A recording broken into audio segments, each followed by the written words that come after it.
Oh dia.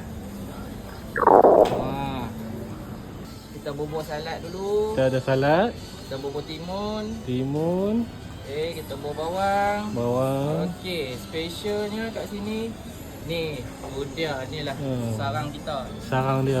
Ni yang jadi kegilaan orang ni. Lambat habis orang jadi marah. Ini Tambah sarang. bulan-bulan puasa ni kan. Tambah bulan puasa ni murih-murih. Kita bubur cili. Kita bubur limau. Okey. Ini kita punya signature laksa sarang. Tapi kata nak special sotong, kita bubur sotong apa? Ada sotong dia tu. Tak ada. Sotong hidup lah kita pakai. Bukan Dua sotong. ekor. Bukan sotong rim, bukan sotong krim, bukan. Kita pakai sotong hidup 2 ekor apa. Tu dia. Tu. Buat sampai sikit. Alright. Okey. Oh dia.